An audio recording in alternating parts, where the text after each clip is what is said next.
का संदेश है और ये सब कुछ मेरे और आपके पापों के लिए हुआ है।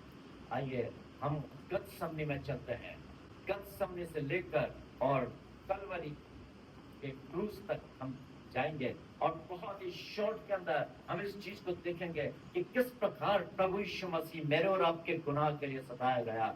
जब वो गतसमनी में था, गतसमनी में अपने पिता से प्रार्थना कर रहा था, वो मन में बहुत व्याकुल होकर यहोवा से प्रार्थना करने लगा, हे पिता, अगर हो सके तो ये कटोरा मुझ पर से टल जाए, परंतु मेरी नहीं तेरी इच्छा पूरी हो। और जब वो बहुत ही व्याकुलता से भरा हुआ था, वो भूमि के ऊपर मुंह के बल गिरकर परमेश्वर से प्रार्थना कर रहा था। और यहाँ पर हम देखते हैं कि परमेश्वर ने उसकी प्रार्थना को नहीं सुना। उसका कारण क्या था?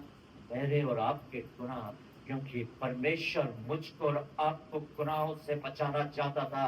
परमेश्वर मानव जाति को शैतान की जकड़ से छुटकारा दिलाना चाहता था। यही कारण था कि उसने अपने इकलौते पुत्र को कलवरी के क्रूस पर चढ़ने के लिए बाध्य कर दिया और उसने अपने बेटे को दुनिया के लोगों के लिए दे दिया ताकि दुनिया के लोग पापों से छुटकारा पाए। परमेश्वर का वचन यूहन्ना 3:16 में कहता है, परमेश्वर ने जगत से ऐसा प्रेम किया कि उसने अपना इकलौता पुत्र दे दिया ताकि जो कोई उस पर विश्वास करे वो नाश न हो परंतु अनंत जीवन पाए। परमेश्वर ने अपने पुत्र को जगत में इसलिए नहीं भेजा कि जगत पर दंड की आज्ञा दे, परंतु इसलिए कि जगत उसके द्वारा उद्धार पाए। हालेलुया। बहुत ही परमेश्वर के प्रेम को यहाँ पर हम देख सकते हैं कि परमेश्वर ने मानव जाति को कितना प्रेम किया। उस प्रेम के कारण उसने अपने इकलौते बेटे को बलिदान कर दिया। कौन ऐसा करेगा? कौन बाप ऐसा कर सकता है? परंतु मेरे और आपके स्वर्ग के बाप ने ये कर दिखाया और उसको अपने बेटा जो कि निर्दोष था, जो पाप रहित था, उसने अपना मेमना बनाकर इस दुनिया के अंदर भेजा ताकि वो मानव जाति के लिए बलिदान हो जाए। हम गतसमनी में देखते हैं, गतसमनी में जब वो प्रार्थना कर रहा था तो महायाजकों और पुरनियों की बड़ी भीड़, जो उनके सिखलाए हुए लोग थे, वो वहां पर आए और उन्होंने प्रभु यीशु मसीह को चारों ओर से घेर लिया। और यहाँ पर हम देखते हैं, यदि आप यूहन्ना की पुस्तक में आप पढ़ोगे तो आप पाओगे जब भीड़ चारों ओर से उसको घेरे हुई थी, तब प्रभु यीशु मसीह ने उनसे, भीड़ से पूछा, तुम किससे ढूंढते हो?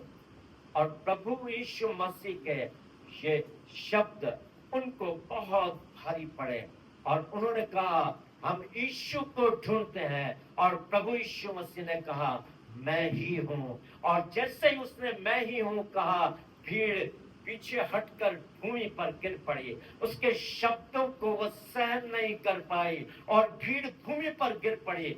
भीड़ की कोई औकात नहीं थी कि वो प्रभु यीशु मसीह को पकड़कर उसको टॉर्चर करे, परंतु प्रभु यीशु मसीह ने स्वयं अपने आप को भीड़ के हवाले करा। उसका कारण मैं और आप थे, मेरे और आपके वो गुनाह थे जो जिसके द्वारा हम पूरी तरह से आग और गंधक की झील में डाले जाने वाले थे। परंतु प्रभु यीशु मसीह ने मेरे और आपके पापों को अपने ऊपर लेकर कलवरी के क्रूस पर वो बलिदान हो गया ताकि हम पापी लोग बचा लिए जाएं। आज उसकी कुर्बानी को हमें समझने की आवश्यकता है। आज जब भीड़ उसकी उस आवाज को सहन नहीं कर पाई, वो परमेश्वर की उस सामर्थ्यपूर्ण आवाज को सहन नहीं कर पाई, पीछे गिर गई है। प्रभु यीशु मसीह को मारने की औकात भीड़ के अंदर नहीं थी और ना रोमी सिपाहियों में और न और किसी में, परंतु प्रभु यीशु मसीह ने मेरे और आपके पापों के कारण अपने आप को उनके हवाले किया। आप जानते हैं, मैंने कल भी आपको बताया था, प्रभु यीशु मसीह ने कहा, मेरा पिता मुझसे इसलिए प्रेम करता है कि मैं अपनी जान देता हूं। कोई उसे मुझसे छीनता नहीं, बल्कि मैं आप उसको देता हूं। मुझे उससे देने का भी अधिकार है और उससे ले लेने का भी अधिकार है, और ये आज्ञा मुझको मेरे पिता से मिली है। हालेलुया। प्रभु यीशु मसीह को किसी ने मारा नहीं, टॉर्चर निश्चित रूप से मनुष्यों ने किया, परंतु जान लेने का अधिकार किसी को नहीं था। यदि जान लेने का अधिकार मनुष्य को होता तो शायद वो गतसमनी में ही मर गया होता, या फिर रोमी सिपाहियों के द्वारा कोड़े खाने से वो वहीं पर मर जाता, क्योंकि कोड़े बहुत बेरहमी के साथ मारे गए थे। परंतु उसके बावजूद प्रभु यीशु मसीह सहता रहा। उसका कारण था मेरे और आपके गुनाह। वो उसकी जान उसके पास थी, उसकी जान उसके हाथ में थी, कोई उसको छीन नहीं सकता था। वो मेरे और आपके लिए सहता रहा। लिखा है वो सताया गया तो भी सहता रहा और अपना मुंह न खोला। जिस प्रकार भेड़ पत होने के समय और भेड़ी ऊन कतरने के समय चुपचाप और शांत रहती है, वैसे ही उसने भी अपना मुंह न खोला। यहाँ पर भीड़ ने उसको पकड़ लिया, उसने भीड़ को अपने आप को उसने भीड़ के हवाले कर दिया, और भीड़ जो कि लाठियां और तलवारें लेके आई थी, उन्होंने उस भीड़ ने मनचाहा प्रभु के साथ व्यवहार किया। लाठी और पत्थरों से उसको मारा गया, लात और घूसों से, थप्पड़ों से उसको मारकर उसके साथ क्रूरतापूर्ण व्यवहार किया गया। उसको बहुत बेरहमी के साथ भीड़ ने उसके साथ व्यवहार किया। वो गाली और अपशब्द देते थे और उसके मुंह पर थप्पड़ मारते, उसके मुंह पर थूकते थे, उसकी दाढ़ी को खींच खींच कर वो उसको जोर जोर से हिलाते थे। आप सोच लीजिए, वो अकेला भीड़ का सामना कर रहा था, वो अकेला पड़ चुका था। उसके पिता ने भी उसको उसका साथ नहीं दिया। वो लिखा है बाइबल के अंदर, पिता को यही भाया कि उसे कुछ ले, उसी ने उसको रोगी कर दिया कि उसके प्राण दोष बलि चढ़ाने के द्वारा वो अपने वंश को देखने पाएगा। अर्थात मुझको और आपको उद्धार पाते वो देखना चाहता था। यही कारण था कि उसने अपने आप को भीड़ के हवाले कर दिया। उसके बाद भीड़ उसको पकड़ते हुए, घसीटते हुए वो काइफा महायाजक के पास लेके गई। काइफा महायाजक ने उसका बहुत बुरी तरह से मजाक उड़ाया, ठट्टा करा, और वहां लिखा है लोगों ने उसके मुंह के ऊपर थूकते रहे वो, और उसकी दाढ़ी को खींचते रहे, थप्पड़ और घूंसे मारते रहे। आप सोच लीजिए, भीड़ के पास लाठियां थी, भीड़ के पास मुक्के थे, जो पूरी दम लगाकर वो प्रभु को मार रहे थे।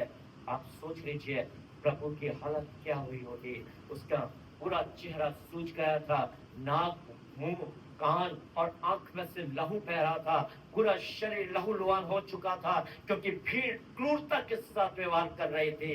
वो भीड़ जो एक दिन उसको होशन्ना के नारे लगाकर उसको यरूशलेम में लेके आई थी, वही भीड़ आज महायाजकों और फरीसियों के कहने पर आज उनका नारा बदल चुका था, और वो पिलातुस के सामने नारे लगा रही थी, उसे क्रूस पर चढ़ाओ, उसे क्रूस पर चढ़ाओ। मनुष्य कितना बेरहम और पत्थर दिल है, वो भलाइयों को भूल जाता है। और आज भी मनुष्यों की हालत यही है कि हम परमेश्वर प्रभु यीशु मसीह की इन भलाइयों को याद नहीं करते। जब गुड फ्राइडे और ईस्टर आता है, जब पास्टर जी हमको वचन देते हैं, तब थोड़ी देर के लिए हम उस पर मनन कर लेते हैं, परंतु ये रोज मनन करने वाली चीज है कि प्रभु मेरे लिए क्यों मारा गया, मुझ में क्या ऐसा उसने देखा कि मेरे लिए उसने अपनी जान कलवरी के क्रूस पर बलिदान ही नहीं करी, परंतु लोगों की भीड़ ने कितना बेरहमी के साथ ठट्टा और मजाक उसका उड़ाया।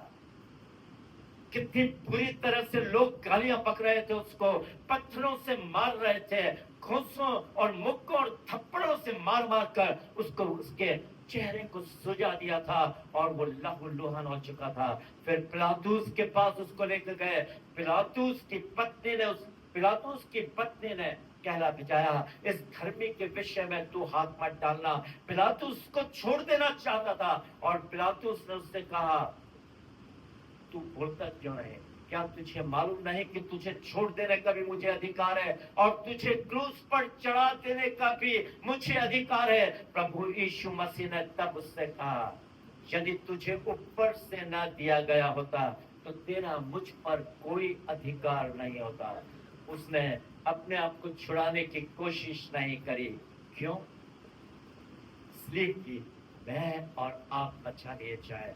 बिना लहू बहाए हमारे पापों की क्षमा नहीं थी, और वो परमेश्वर का निर्दोष मेमना स्वर्ग से इसलिए भेजा गया था ताकि मानव जाति के लिए कुर्बान हो जाए। उसके लहू बहाए जाने के कारण हम पूरी तरह से अपने पापों से शुद्ध होते हैं। आज मानव जाति जानबूझकर जानते हुए भी अनजान बनी हुई है प्रभु यीशु मसीह के कुर्बानी के विषय में। लोग उसकी कुर्बानी को एक्सेप्ट नहीं करना चाहते, लोग नहीं चाहते उसको स्वीकार करना। और यही कारण है कि आज की मानव जाति शैतान के चुंगल में फंसी हुई है, दो तरफा जीवन व्यतीत कर रहे हैं। आज मसीह लोग उधर भी और इधर भी, उधर भी जाना चाहते हैं, समाज को नहीं छोड़ना चाहते, और इधर भी हम प्रभु यीशु मसीह को भी पकड़े रहेंगे।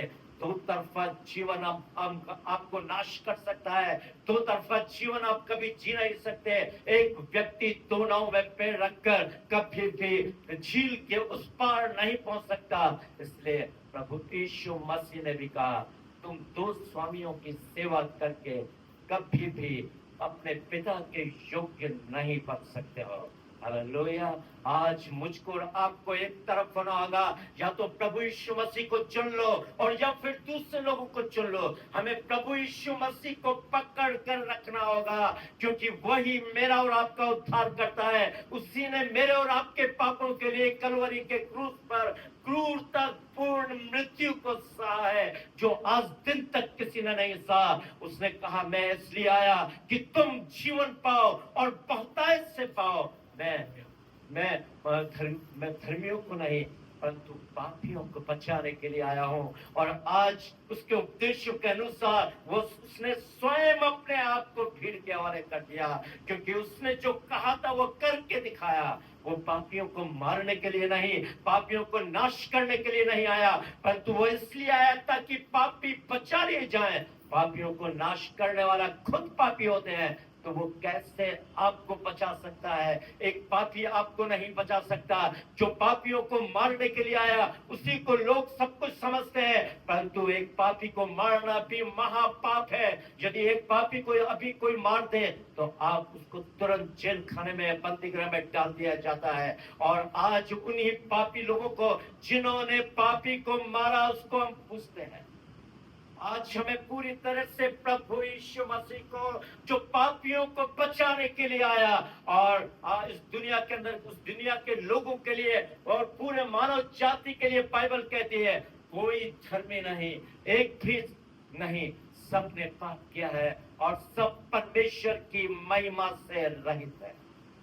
सब परमेश्वर की महिमा से रहित है, सभी ने पाप किया है। आप पापी को मार करके आप धर्मी ठहर नहीं सकते, परंतु प्रभु यीशु मसीह पापियों को बचाने के लिए आया। प्रभु यीशु मसीह अपनी जान पापियों के लिए बलिदान करने के लिए आया। इससे बढ़कर प्रेम और क्या हो सकता है?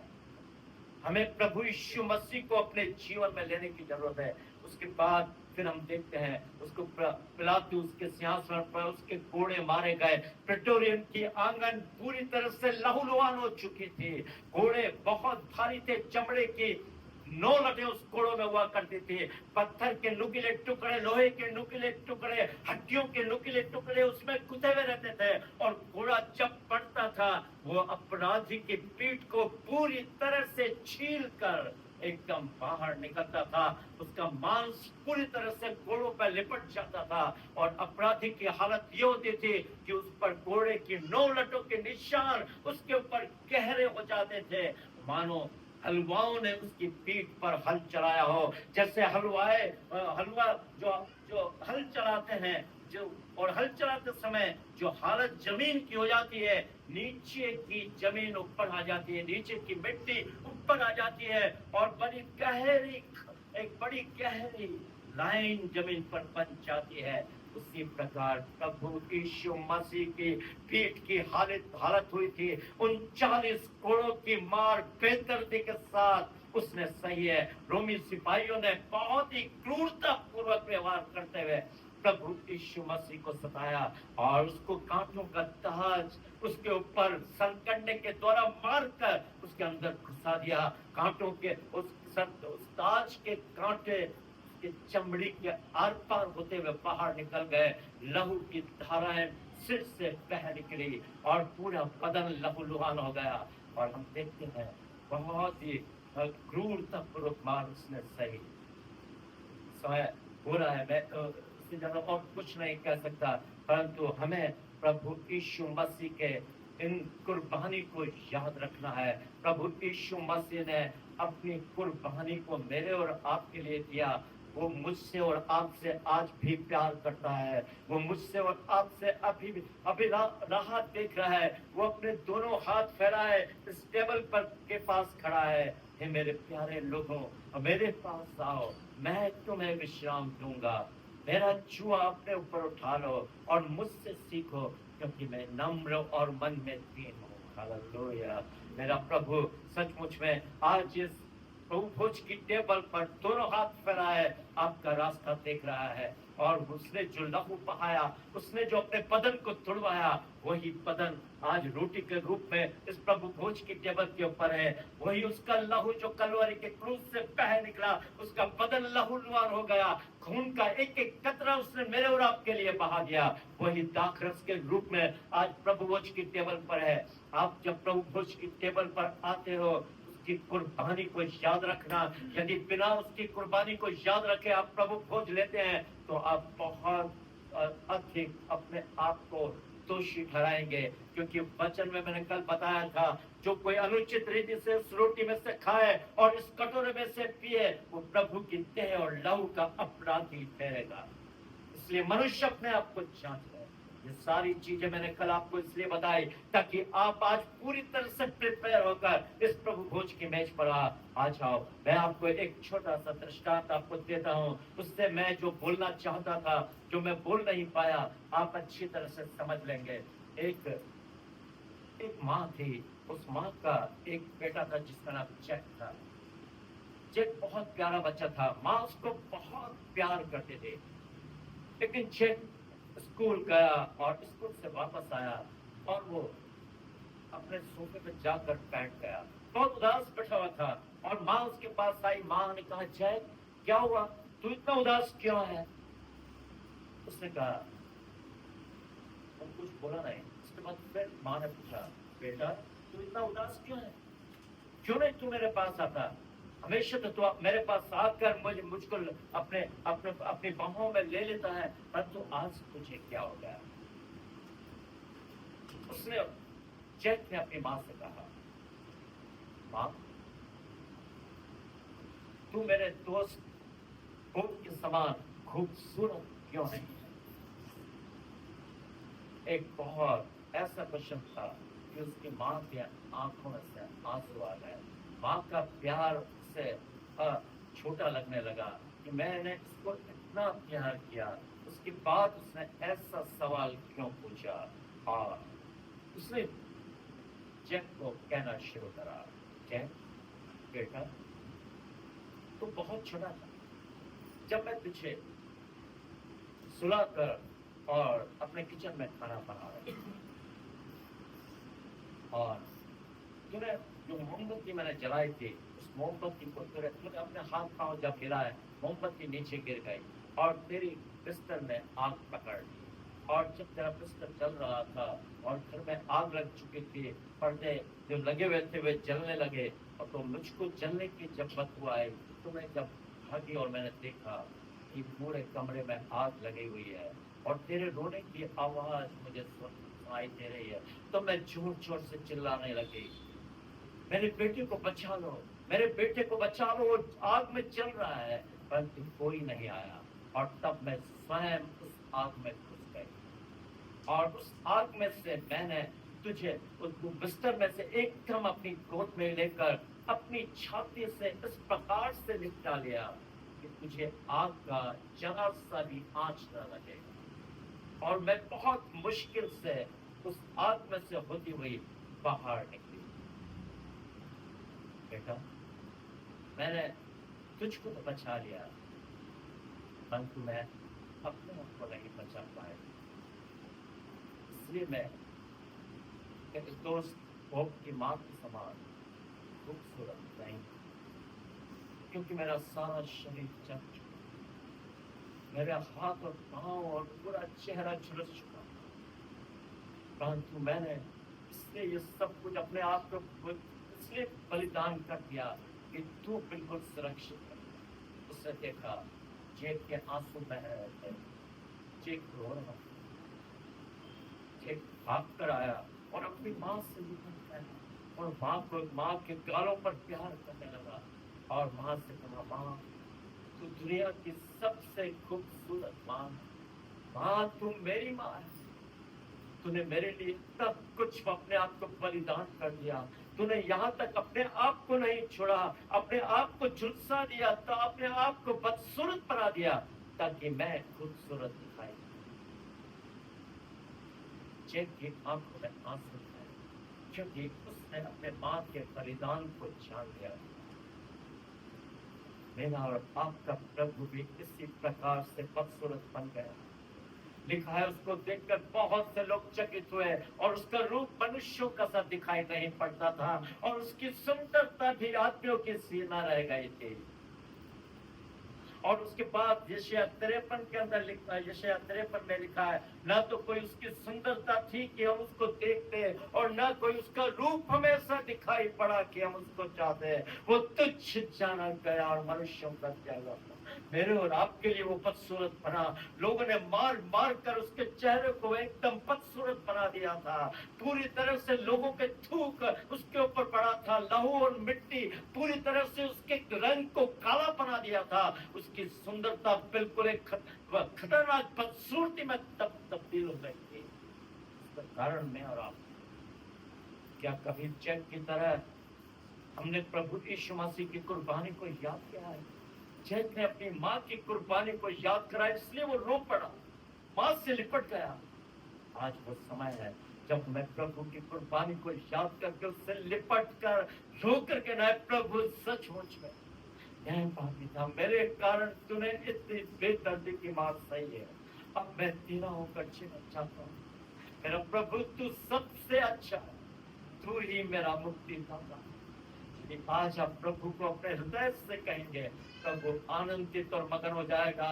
जेक की माँ की तरह वो जेक की माँ ने उसको अपने अपने छाती से लिपटा लिया अपने बेटे को, वैसा ही प्रभु आज दोनों हाथ फैलाए हुए आपको अपनी छाती से लिपटा कर कहना चाहता है, बेटा मैं तुझसे आज भी प्यार करता हूँ। न तो उसकी कोई सुंदरता थी कि हम उसको देखते, कहीं उसका रूप हमेशा दिखाई पड़ा कि हम उसको चाहते। वो तुच्छ जाना गया और मनुष्यों का त्यागा हुआ था। वो दुखी पुरुष था और लोग से उसकी जान पहचान। परमेश्वर आपको इस जीवित वचन के द्वारा आपसे बातचीत करें और आपको पता है कि आशीष से परिपूर्ण